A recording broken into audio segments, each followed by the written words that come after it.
Pasok na. Bibisitahin namin yung aming... Pasyalan namin si Jessabel. Jessabel. Yan. So maraming tao.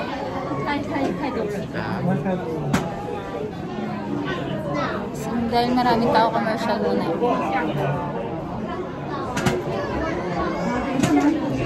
Gigisingin namin sa Google. Yung model ko muna yung makeup ko. Contour.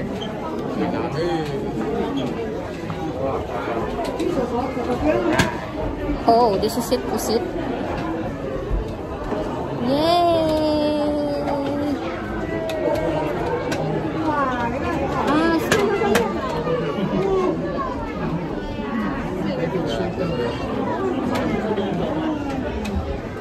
so, lakad-lakad lang tayo.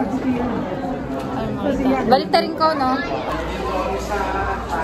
Sige, mag-vlog ka. Tunnel sa Manila. Tunnel sa Manila. Manila Ocean Park.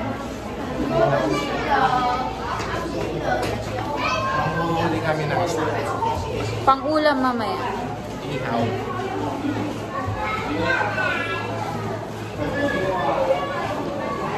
Yan. Kailangan yan. Pagin. Uli ka, Balbo.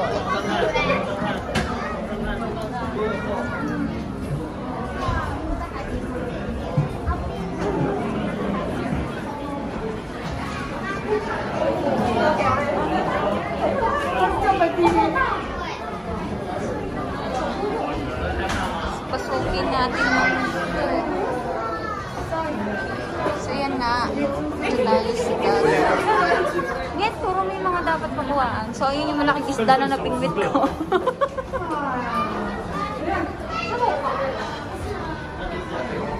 Saan ang pating? Say hi to my vlog. Asan yung pating? Asan yung pating? Baby, oh.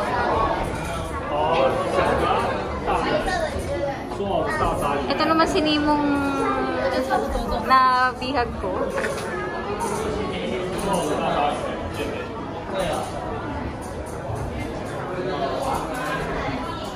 Ba't may tao sa ano, aquarium? Sa kabilang dali. Ah, kabila na ba yan?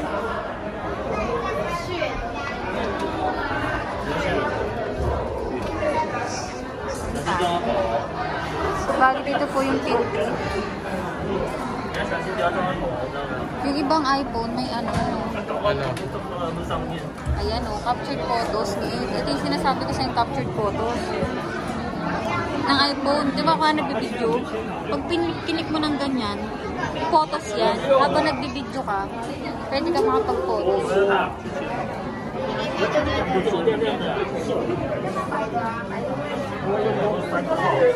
Hi there! Picture ka dyan, bilis. Tayo ka dyan. 1, 2. Pa. 1, 2. Yan, dami. Tignan mo akin. Ito kasi ano yan. Kilala ko yan si ano yan.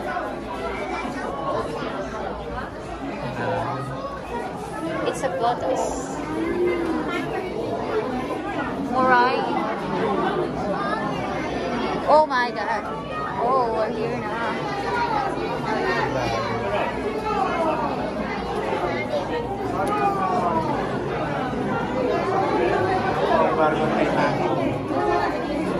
So, dito nga po, Titanic nga saan? Eh, yung ano, ibarko.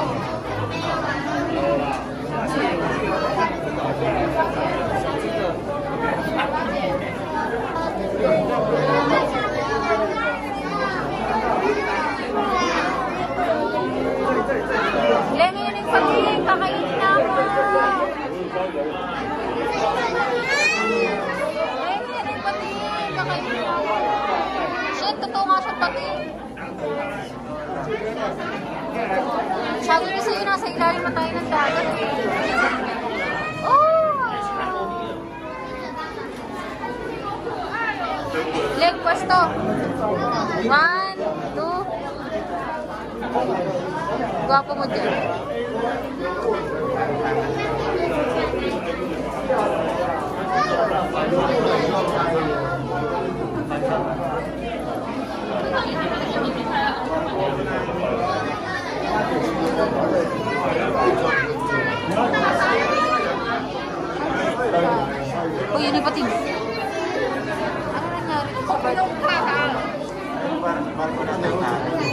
Tunay?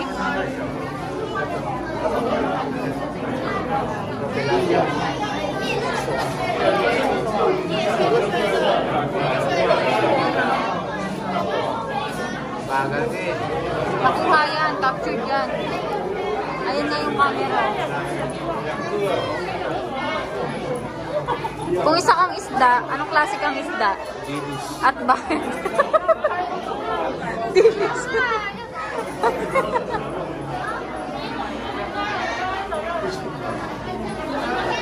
Lengo, kamukha mo.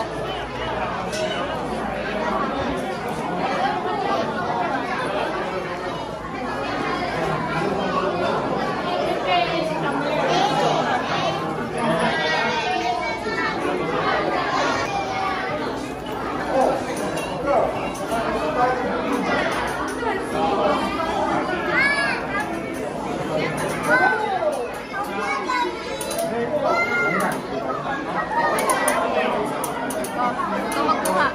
Ikaw magkuha.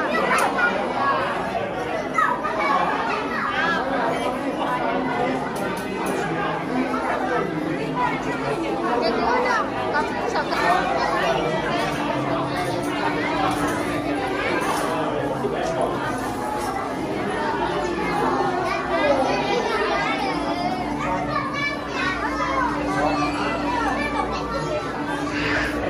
Huwag ka na magkuha niyan. Nandito na lahat yan eh.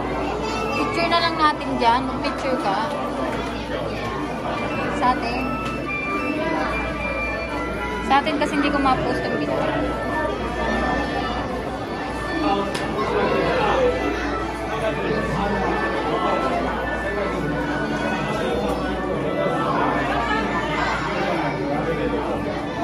Isa pa.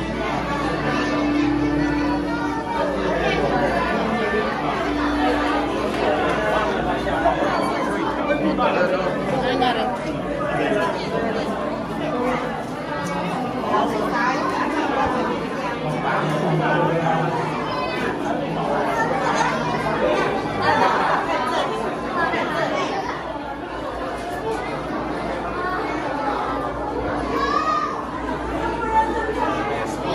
Kakatakot. Okay. Sa paglilibot ko, ito ang nahuli kong isda. Ito po yung pagi. Kung may pagi sa dagat, eh siya naman yung pogi. Pogi ng buhay ko. Ay, kilig na kilig yan.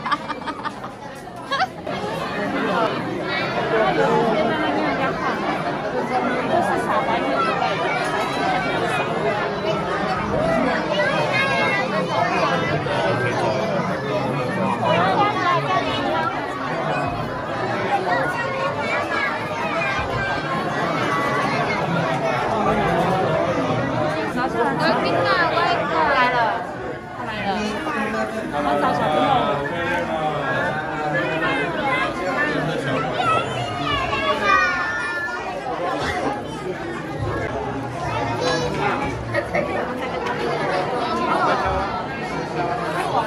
May tao doon?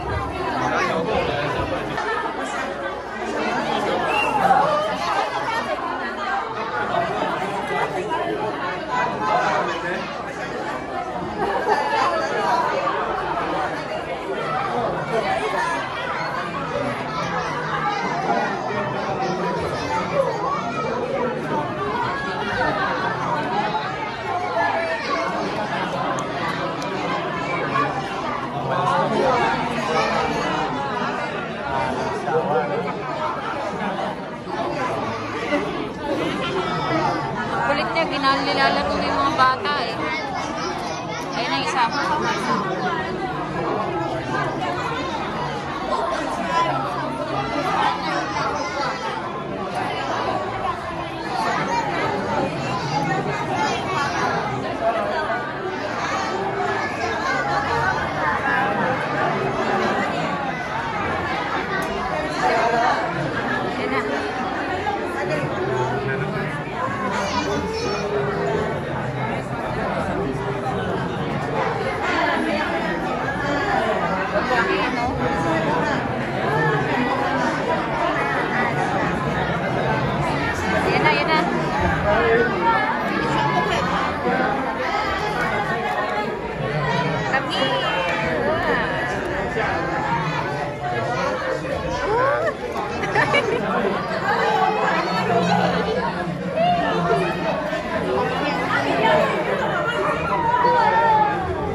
你站在那站着，我帮你跟他拍一张。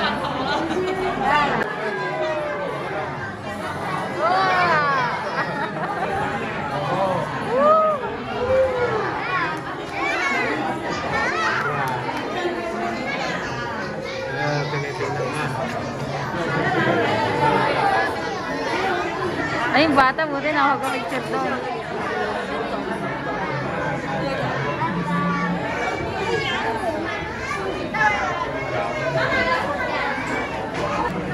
Ayan na, bilis. Nabalik pa sa tayo. Nabalik niya. Oy, nabalik niya. Len, ayan na.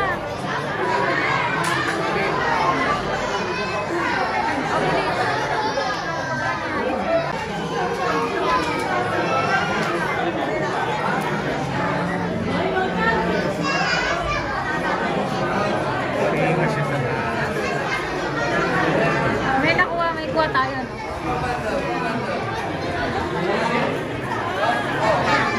Pinapahinga niya muna yung hangin niya sa taas. Ang laki niya, no?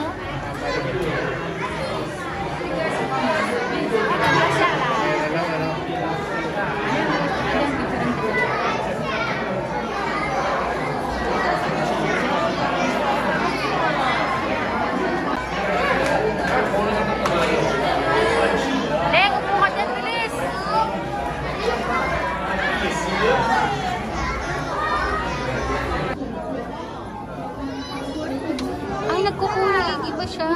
Ilaw lang yan.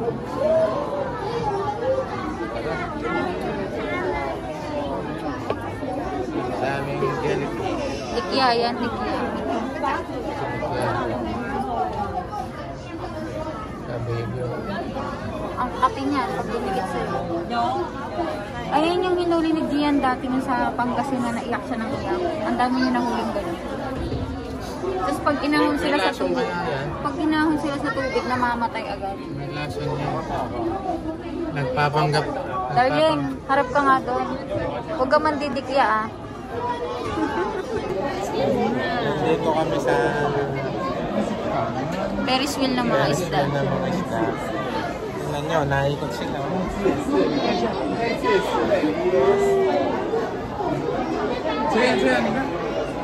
Alright. Hindi sila naiilaw. Malaki ba ito, Ngit? Ikutin natin. Alright. Bakit talaga umiikot sila, no? Hindi sila makapiruin. 就是看到运动，转太快。 Ito. Panis. Naikot talaga sila. Ito pa yung mga sapsap. So, pwede doon pa kabila.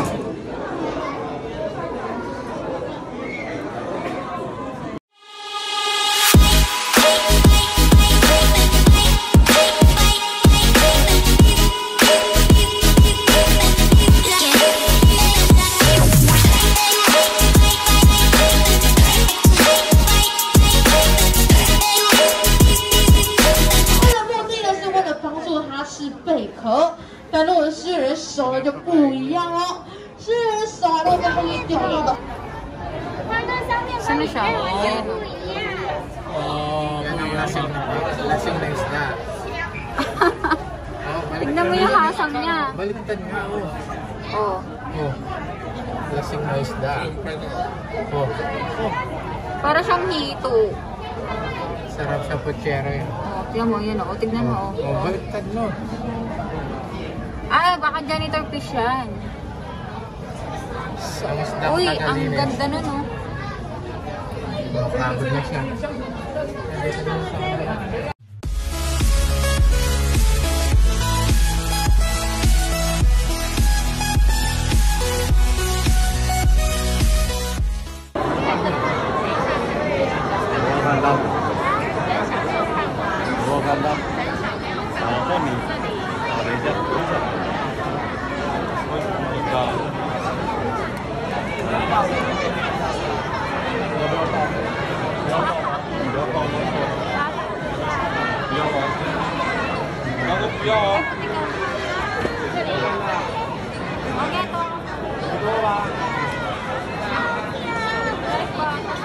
在我后面啊，在我那边呢。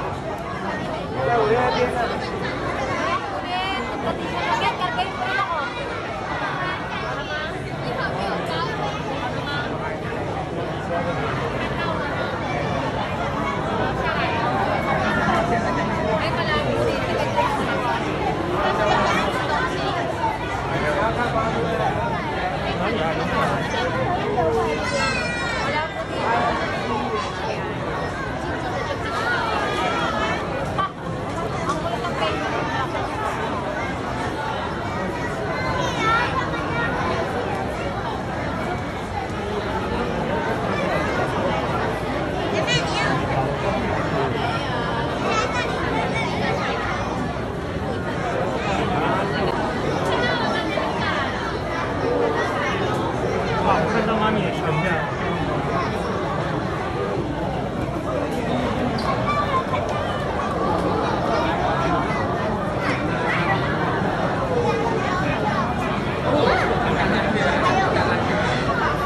姐，你换妹妹给妹妹上来看一下。好。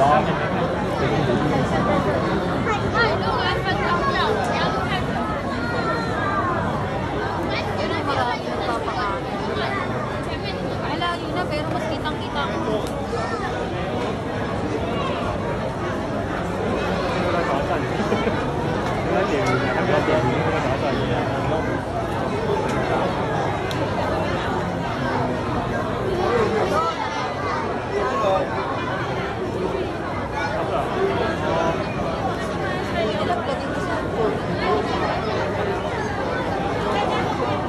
Mas maliwanag din kaysa dito.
Ba't hindi ko suot yung tsinelas ko?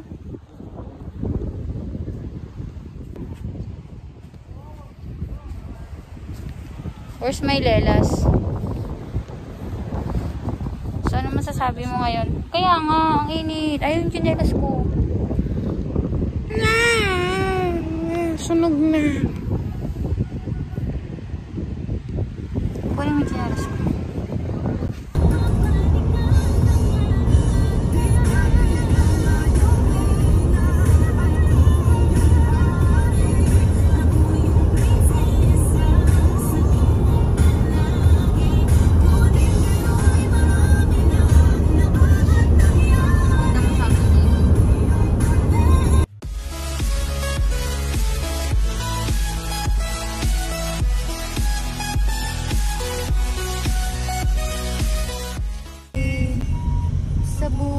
Ayusin mo. Kaya ko to. Ikaw na nga ang bawat panaginip ko. Piling mo'y nagkatotoo ang lahat ng mga pangarap ko. Ay, dapat ito yung team song natin.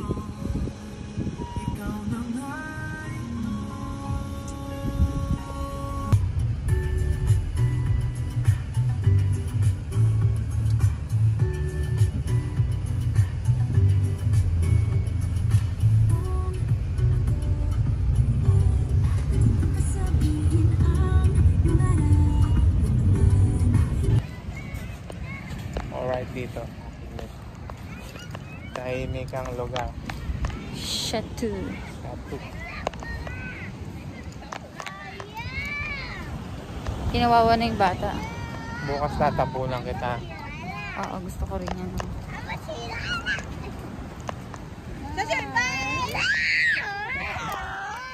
Asan na siya? Lamiyak na. Ayaw.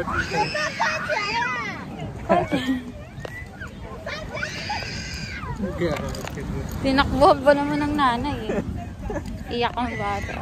Mahirap gawin yan ate eh. Niloko ko lang natatakbuhan, di na umiyak. Ganun yung bangka, abot natin. Pinapatabi na yung hula na dami. Chateau.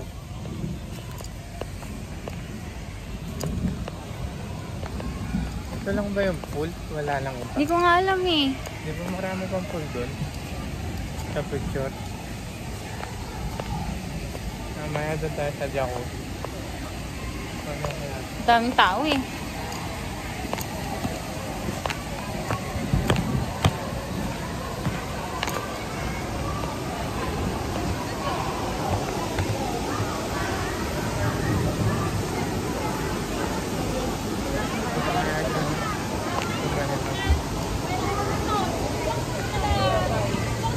Field trip yan. Tugo tayo doon. Kasi natin oh. So, Mahulog ka. wala. Bakit ilubluban ng paa?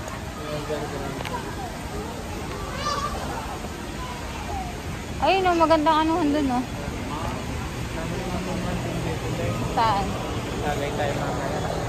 Pwede. Yeah, Heineken. Mamaya. Pero wala naman nagsiswimming. Baka meron pa dun. Cafe bar o nagsiswimming ba? Diba? Dito oh. Kaya tayo dito tumambay, tayo mag-inom. So dito ka naman iinom. Yan. Ang sexy ni ate oh.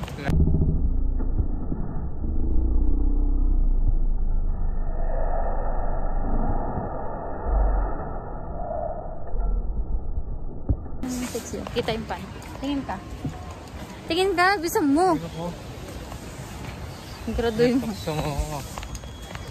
Ayun yung nabasa ko. Ayun yung tingin ko. Ah. Saka nakatingin. Tinuturo mo. Tignan natin yung pool. Ay, dahil pwede. Kahit magbabag lang tayo mamaya. Malulunod ako dyan. Tapos ito nga yung nakikita ko paglabas mo.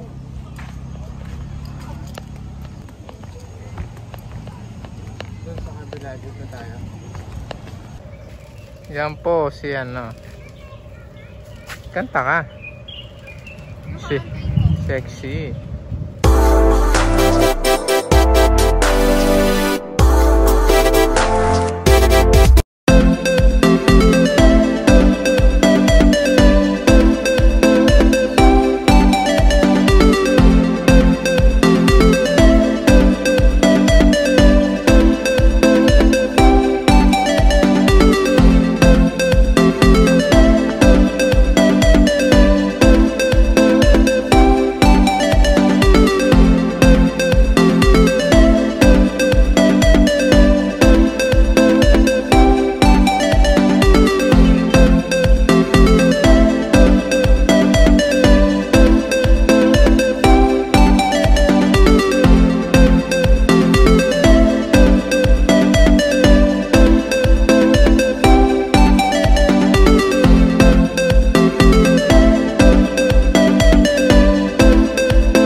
si sir. Kaya ako muna.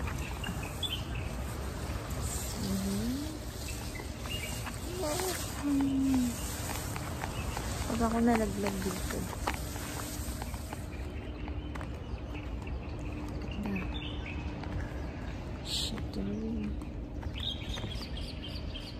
Punta tayo sa beach.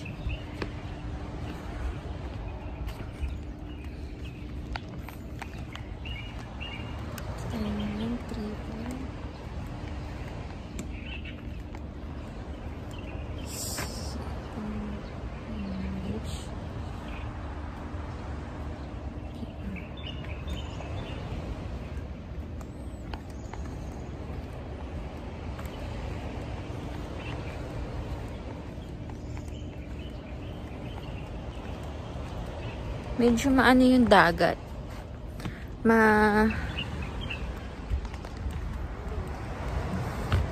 Maalon.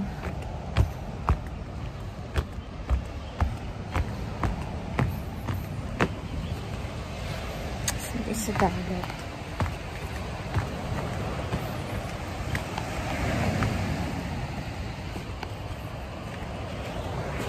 Yay!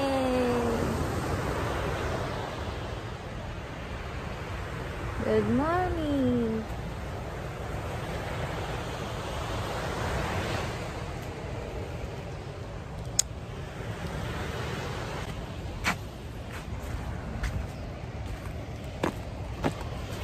So much better.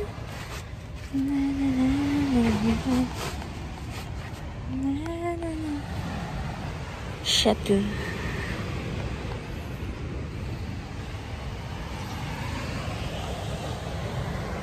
Guys, hindi ko na inabutan yung sunset.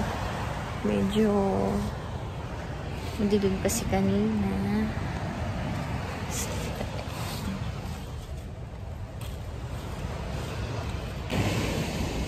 Ikot mo yung hotel.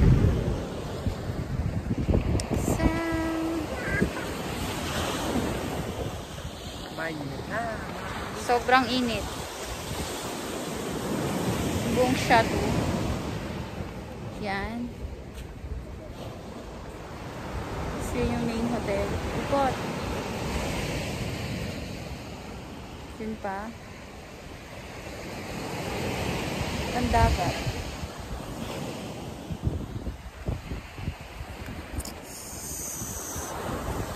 Toasted bread.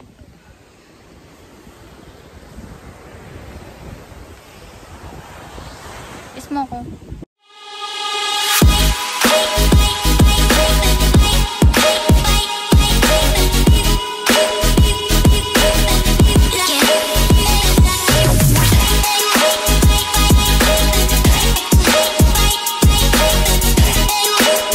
Ito po si Jezabel. Jezabel na nakainom ng tubig.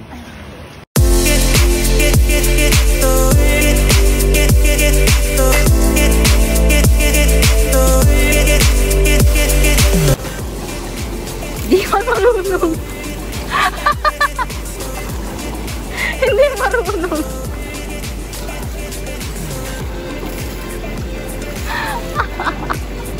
Parang di na-floating. Hindi ka marunong floating. O lang mo, mabilis.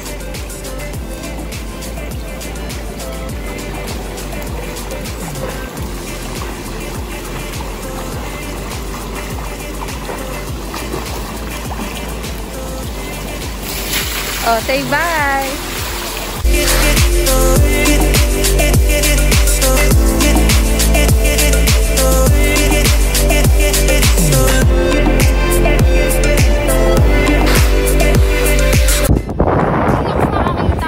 Yeah.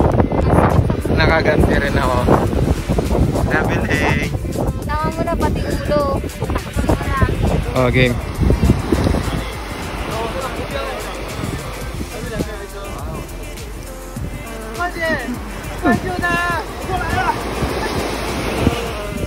Yan po, zombie. Zombie mga kaibigan.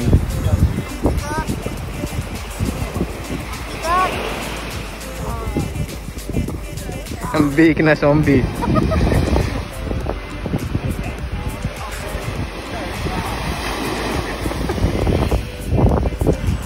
Yan, picturean kita niyan. Saglit.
Hello guys! Welcome to my vlog. For today's video natin, ituturo ko sa inyo yung tutorial ng how can you start your own business para makaipon ka sa negosyong gusto mong gawin.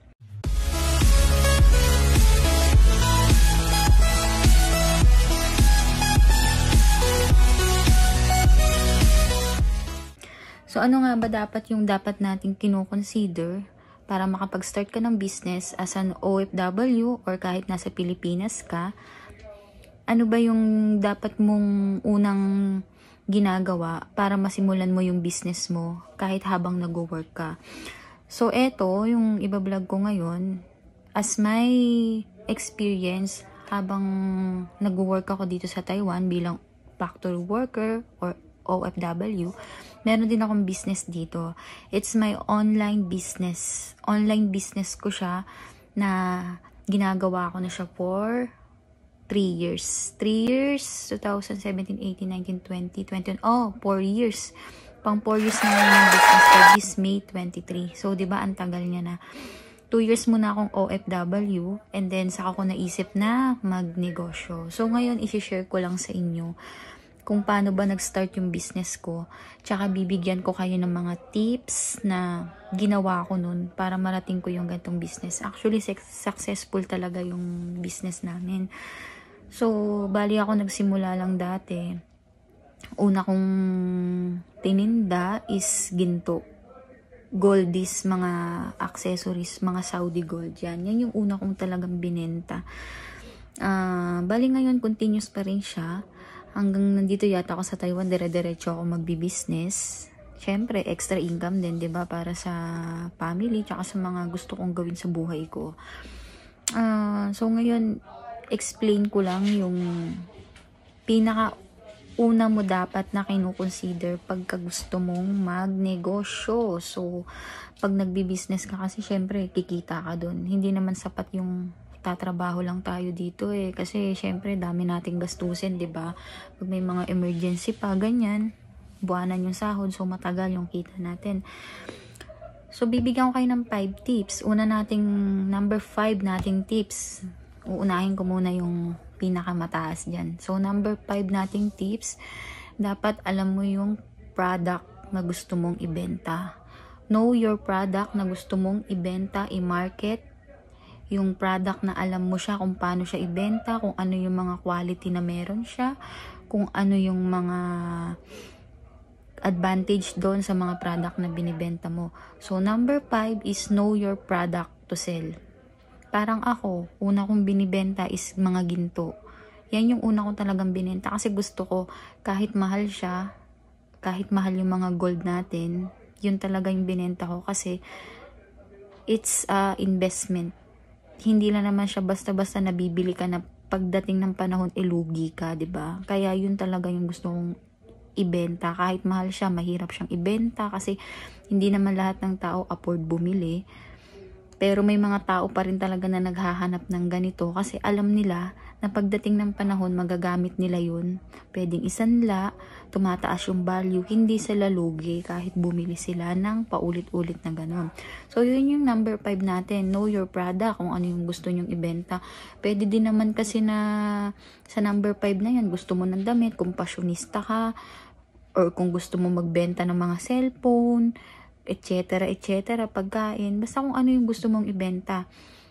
Hanapin mo yung product na alam mo siyang ibenta at kayang-kaya mo siyang i-sell sa market. Yun yung number 5.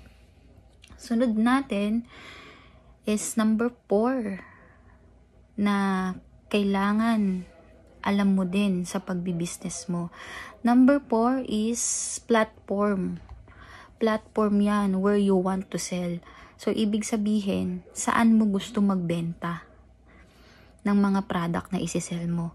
Social media, or gagawa ka ng store, kukuha ka ng pwesto, or through mga kaibigan, doon ka magbibenta. Pero sa ngayon kasi talaga, kahit nasa bahay ka lang, makakabenta ka through social media. Kaya lang, 'di ba, sa social media natin, meron tayong maraming klaseng social media. Meron tayong Facebook, Instagram, ano pa ba? Marami pa na pwede mong pagbentahan. TikTok, yan, sabi ni Daddy, TikTok. Meron din na nagbebenta sa TikTok. Kaya lang ako kasi bilang tindera talaga, sa experience ko ito, hindi, naggawa ko ng IG before, pero hindi kasi ako talaga sa IG. Hindi talaga ako siya hindi ako maalam, hindi ako magamit. Tapos pag nagbebenta ako doon, hindi ako nakakapag-concentrate. Kasi 'di ba ang IG is pang more artista. So pagka nagsisales ako doon, ay may nakita akong ganitong chismis, ganun. Hindi ko siya hindi ako nakapag-concentrate ganun. Kaya may ako sa IG, pero hindi ako doon active. Ano ba yung ginamit kong platform ng sales ko? Yun yung Facebook.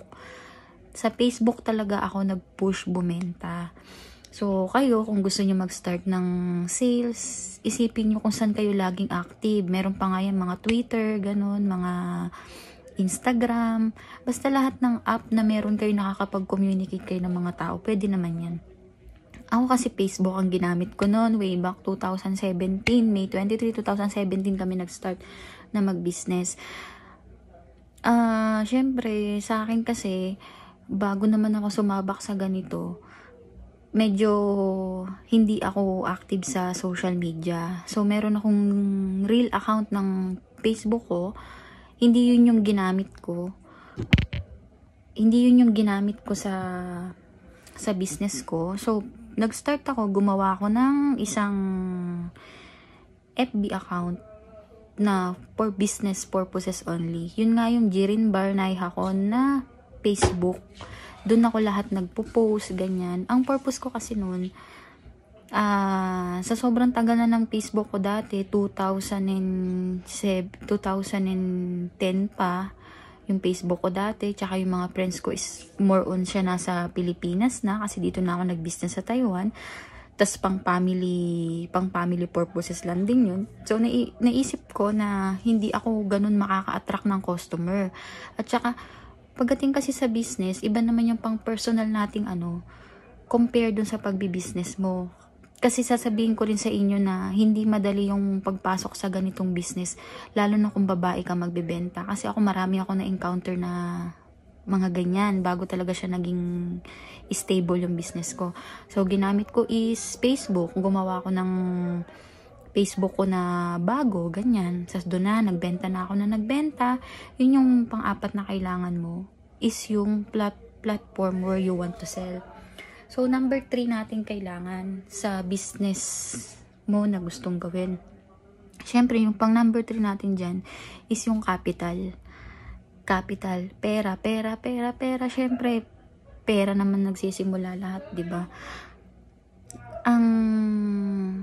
Di ba, sa number 5 natin, nakuha mo na kung ano yung gusto mong ibenta. So, pagdating dito sa number 3, may idea ka na kung ilang capital yung gagastusin mo para dun sa business mo, di ba? Kasi, syempre, kung alam mo yung ano yung item na gusto mong ibenta, ay, ganyan, parang ako ginto. Oh my God, kaya ko bang puhunanan yon, yung ganong halaga ng ginto, di ba? So, kailangan may capital ka talaga. May capital ka na pang start ng business mo. Sa akin kasi, share ko lang din sa inyo, sa ginto na business namin, sobrang laki ng capital. Sobrang laki talaga siya, as in 100,000, 200,000, umaabot ako ng ganyan sa capital. Pero pag tayo na bagong nagbi-business, 'di ba? Hindi naman dapat na panghinaan ka ng loob kapag wala kang ganong kalaking capital. Kasi ako sa sarili ko, nagsimula kami sa maliit lang na capital. Nag-start ako sa capital na 30,000 Taiwan dollar. Yan lang ang capital ko noon dati. So, unang transaction, bibili, ganyan. Imagine, sa 30,000, 3 lang bumili, wala na akong puhunan. Ubus na agad siya, di ba? So, syempre yan, since may partner naman ako, combine talaga kami ng puhunan. Sa laki kasi ng pinasok namin agad na negosyo, hindi namin siya kayang agad i-provide ng ganong kalakihan. Kasi syempre magkano lang din naman sinasahod namin. So, ang ginawa ko noon, para wag mawala yung mga buyers ko, hindi sila matagal maghintay. Pagka nakasingil kami agad yan, nakadeliver, mag-order ako ulit. So, maliit ang kita kasi syempre 2 shipping galing sa ibang bansa, 'di ba? So okay lang 'yun. Nag-start lang, pwede naman kayo mag-start sa mababa hangga't kaya nyo. 'Yun yung number 3 natin. At yung number 2 natin, kapag may capital ka na, kapag alam mo na yung binibenta mo sa number 5, tapos alam mo na yung saan ka magbebenta, tapos may capital ka na, syempre doon naman tayo sa number 2. Ano ba yung number 2 natin na kailangan mo ring may idea ka bago ka pumasok sa pagbibenta? Siyempre, yung number 2 natin is yung strategy on selling. Strategy on selling.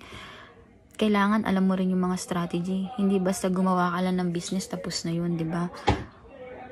Paglalaanan mo to ng oras mo, ng sarili mo, pahinga mo, halos wala ka ng pahinga kasi ako hindi naman ako full time sa business ko. Full-time ako sa trabaho ko, 12 hours a day, kasama OT. So, pagdating mo, wala na talaga akong panahon dapat, 'di ba? Pero, since tinututukan ko siya, even sa break time, nagpo-post ako, continuous posting ako, nakukuha ko kung ano yung mga tamang strategy. Hindi naman yan, it's all about posting eh. Pag nag-post kayo na yun, hindi yun. Sa tagal mo magbi-business, makikita mo na anong oras ako nagpo-post na walang bumibili. Anong oras ako nagpo-post na may bumibili.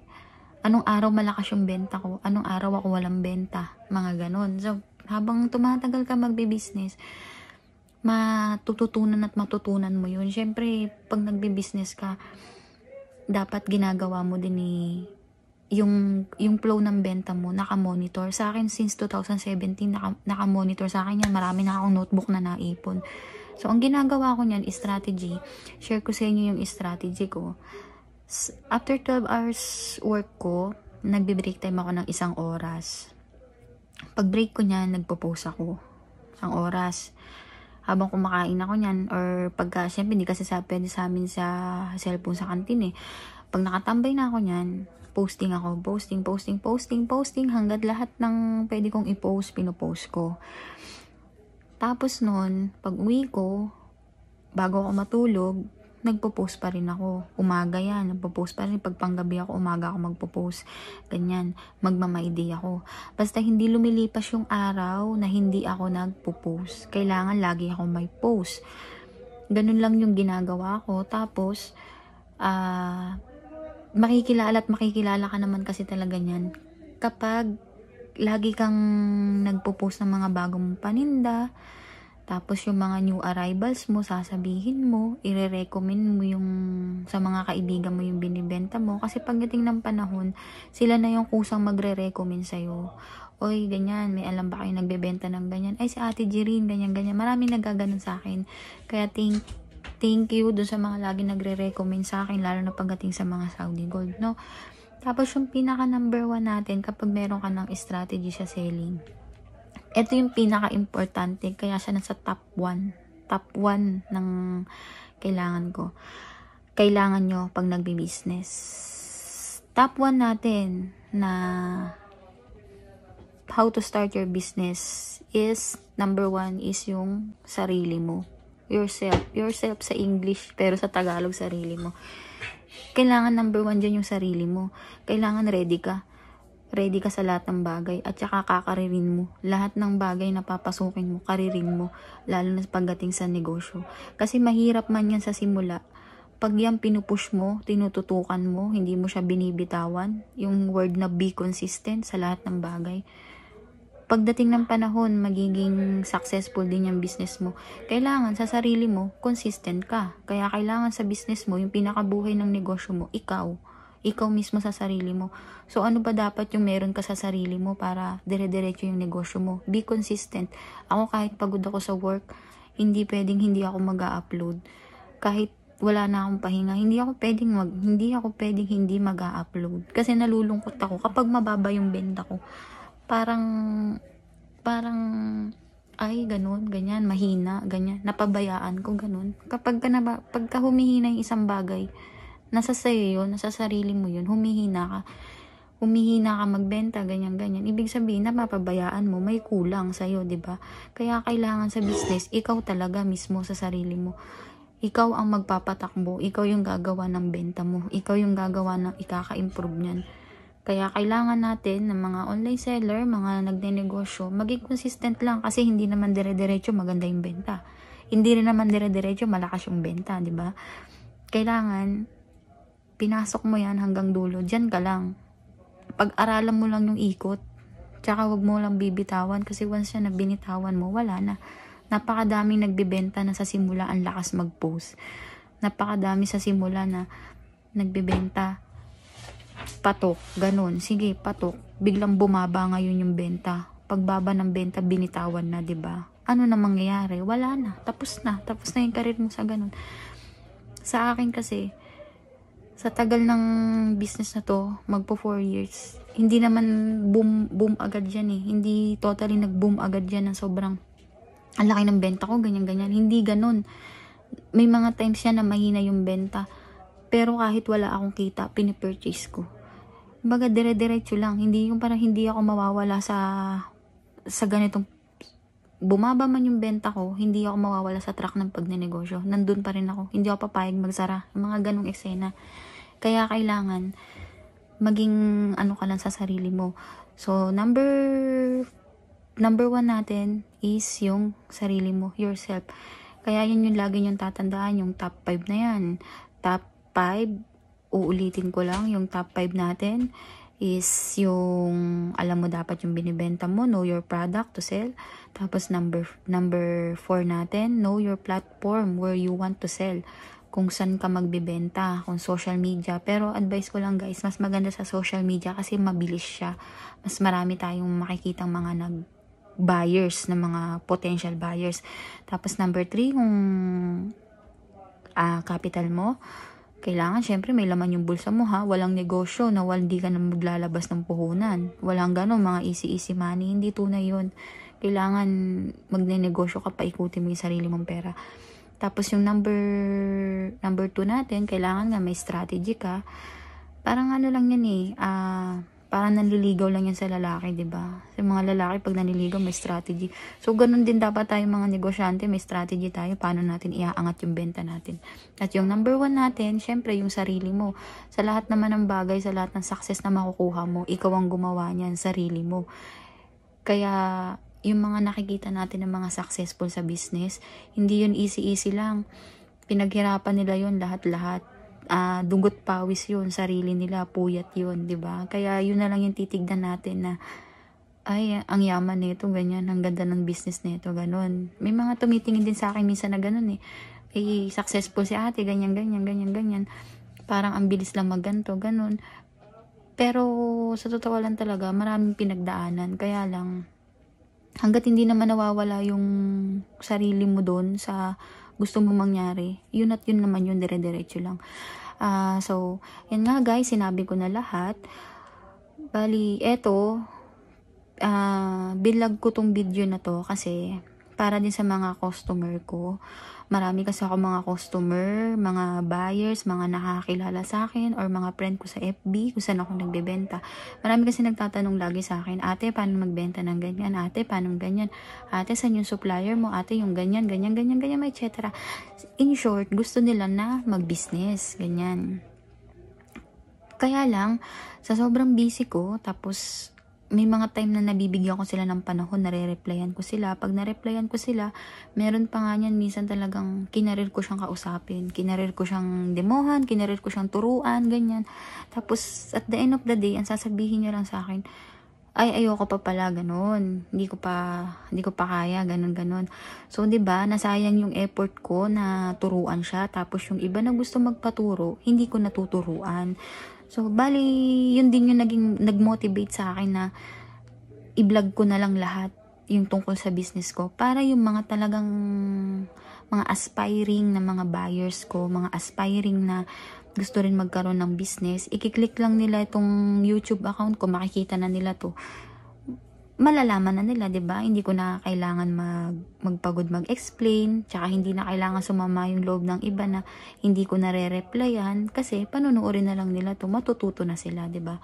Kaya ganun na lang para mas mabilis din sa ating lahat. At makikita nyo na lang naman, sunod-sunod na naman tong pag-a-upload ko about sa business. Kapag eto na-ready nyo na sa sarili nyo tong 5 factors na to, dire-diretso nyo lang panoorin yung video ko kasi ituturo ko na yan sa inyo sa susunod, yung mga next step, kung paano magpa-shipping, ganyan, kung paano umiikot talaga yung pinaka-negosyo. So, para updated kayo lagi sa mga susunod kong video, subscribe my channel po dito sa aking vlog. It's all about business, travel, etc. Pero magpo-focus tayo sa business kasi talaga naman ako yung negosyante. So, pa-subscribe na lang po itong channel ko. At the same time po, paki-like and share and click the notification bell para sa mga susunod ko pang video. So maraming salamat po. Thank you for watching. Hi guys! Welcome back again to my vlog. So mabilis ang intro lang po ito para sa new natin na tutorial video. Actually, kagigising ko lang. Mabilisan lang to kasi wala pa akong intro doon sa bago kong gagawing vlog. So, dito nga po guys, itong next video natin na to, it's all about how to cash in sa inyong GCash account habang nandito kayo sa abroad. Kasi yung last video ko ng about sa GCash, maraming nag-PM sa akin personally at the same time may nag-comment dun sa vlogs ko. Tinatanong nila kung paano sila magka-cash in kapag nandito sila sa Taiwan. So, eto nga yung mga comment yan ng ating netizens na nagtatanong kung paano nga ba mag-cash in kapag nandito ka sa Taiwan papunta sa iyong GCash account sa Pilipinas. So, bali ang gagawin ko dito guys, ituturo ko lang sa inyo kung paano ako naglalagay ng cash in sa aking GCash account at dun ko na pinapadala sa mga kapag-anak ko or ginagawa ko na rin kasi siyang savings account ko. So, dun talaga ako nag-iipon. Maganda lang kasi mag-ipon dun para nga pagkakailangan mo magpadala, mas murang charges lang ang sinisingil nila sa inyo is 15 pesos lang. Kung GCash to GCash ka, free of charge na yon. So, tuturo ko na lang po sa inyo para dun sa mga hindi pa nakakaalam at interesado naman na gumamit ng ganong application, makita nyo na lang po dito sa video na to. Kasi baka hindi lang si madam ang nagtatanong, meron din iba. So, binlog ko na lang to. Continuation lang to nung una kong vlog about GCash. So, kung interesado po kayo, just keep on watching at huwag niyo pong kalimutan mag-like, share, and subscribe sa aking mga videos para pa po ma-notify kayo sa upcoming videos ko. Thank you for watching!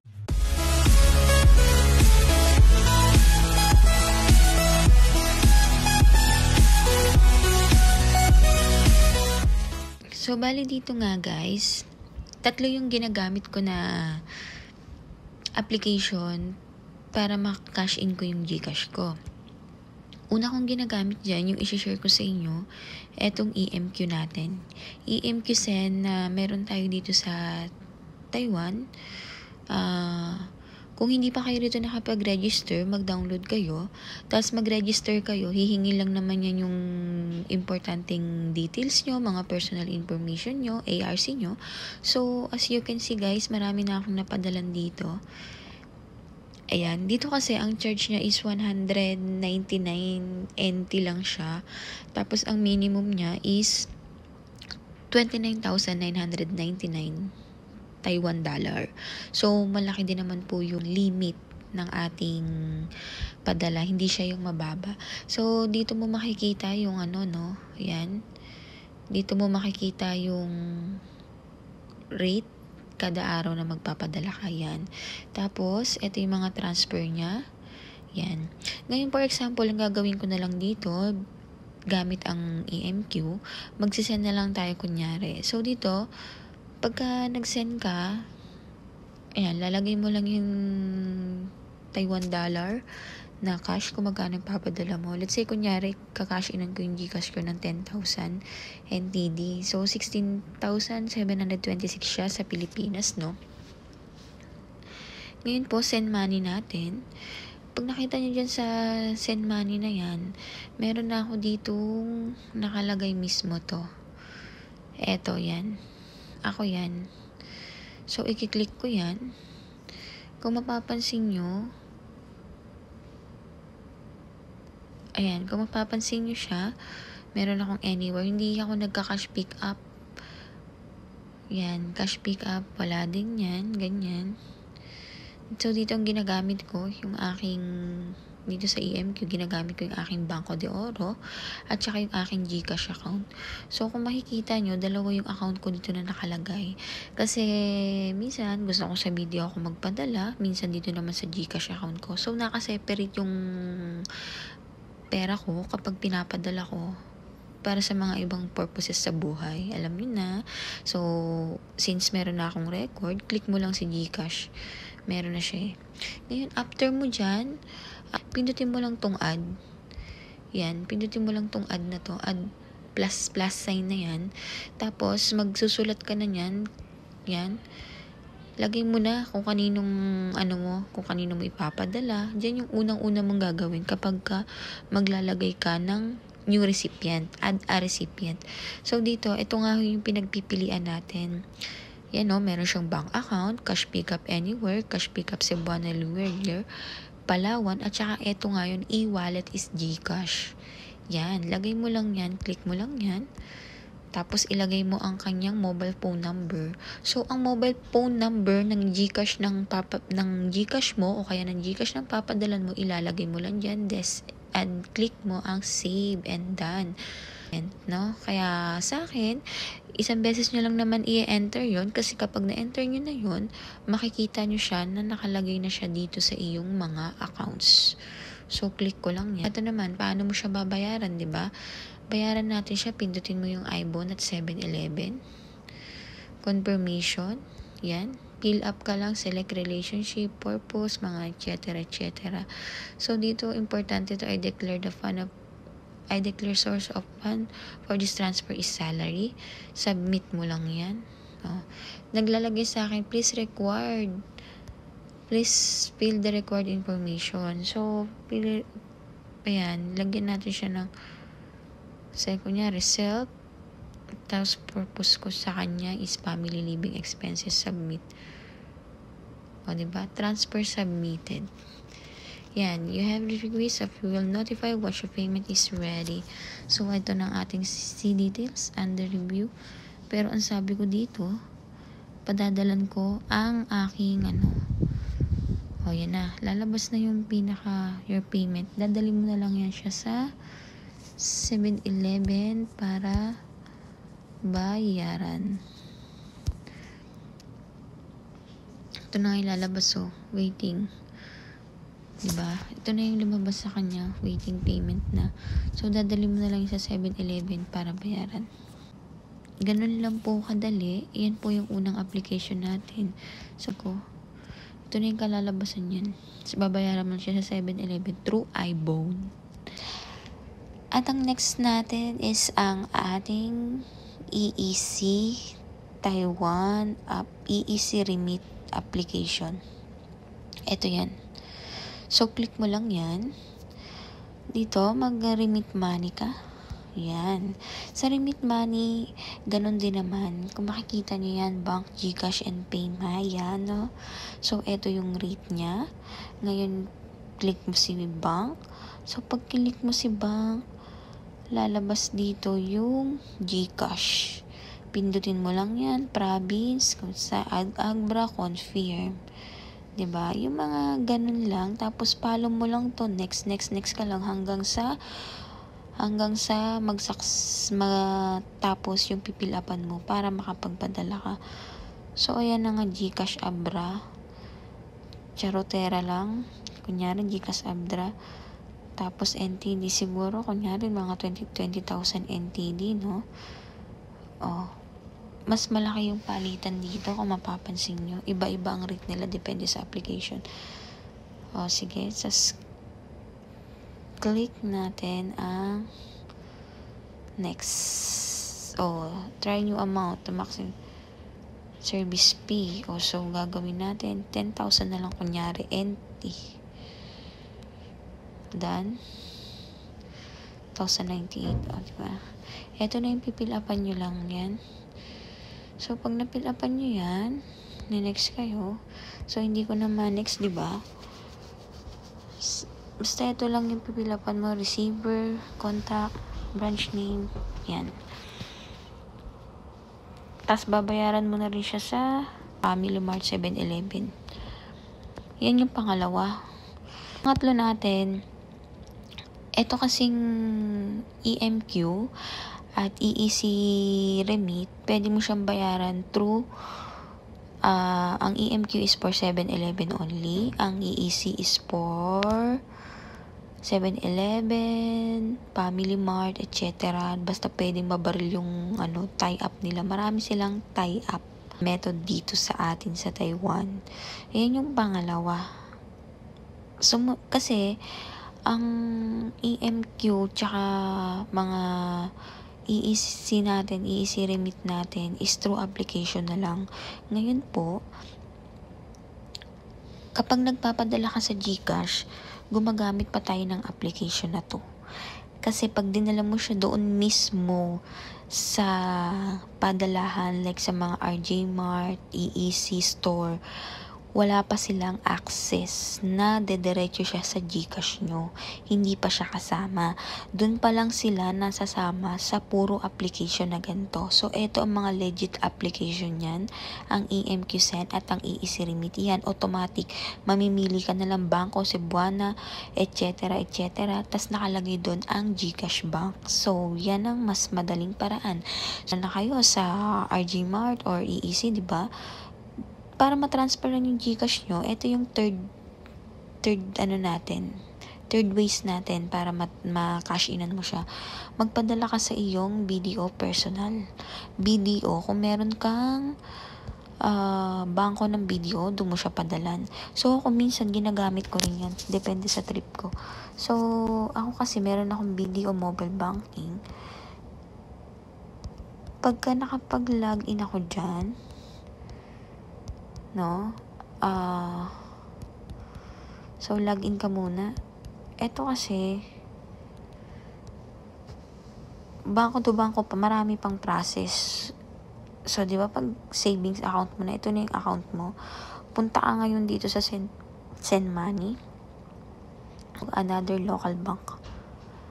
Ngayon sa another local bank, kapag una ka pa lang na magpapadala, wala ka pang choose one. Sarado pa yan. Ako kasi, marami na akong pagpipilian. So, ibig sabihin, ito yung mga pinadalan ko dati ng pera. Yan. So, pagka sa choose one ka, proceed ka lang without template. So, continue mo. Pagbago ka, ito yung mga pipil-upan mo yan. Diba? Fill-upan mo lang yan form ng padadalan mo. Meron naman yan destination account number, ayan, etc. Mababasa nyo naman yan hanggang sa i-confirm nyo na lang.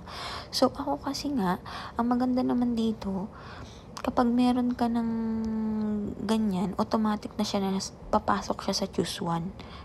Basta hindi siya BDO, nasa choose one na siya. Diyan na ako namimili. Yan. Yan yung mga pinapadalan ko. So, kiniklik ko na lang siya. Automatic na naka-record na yung details nila. So, choose one tayo. Kunyari, no? Yan, mag-choose one tayo. Continue. Fill-upan mo lang ito. Yan, fill-upan mo lang natin tong mga details na yan. Tapos, dito nyo makikita yung destination bank kung gusto nyo ng GCash. Yan, no? Meron tayong GCash. Nasaan ka na? Ayan, hanapin mo lang si G. Yan, to. Yan ang GCash GXY. So, click mo lang yan. Pag nandiyan na yan, at tapos mo na lahat fill-upan yan, diba? Pupunta ka na ngayon sa confirm. Siyempre, hindi ko ma-confirm kasi wala akong kompletong details. So, basta na-fill-upan mo na yan. Ganun lang po kadali itain yung video, tsaka nyo siya i-transfer sa inyong GCash. Ganun lang po. Maraming salamat po. Sana may natutunan kayo at sa ating mga ganitong application. Napakagandang tulong nito kasi ang GCash ay marami siyang purposes. Tulad ko, kababayad ko lang sa kanya gamit ang GCash ko ng pagkuha ko ng aking PSA at Senomar sa Pilipinas. Hindi ko na kailangan mag-utos na magpadala sa bayad center. Siyempre, pag nagpasuyo ka, may bayad din sila, kaya tayo na lang through online. Next video ko na po yun i-explain. Sa eto, roll lang natin ang mabilisan para masagot na yung tanong ng ating mga viewers. Thank you for watching, guys, at please do subscribe po to my channel. Paki-like naman po ang aking mga videos. Pa-share na din po at pa-subscribe naman, guys. Thank you so much po. Until next time po sa susunod kong mga vlogs. Thank you for watching.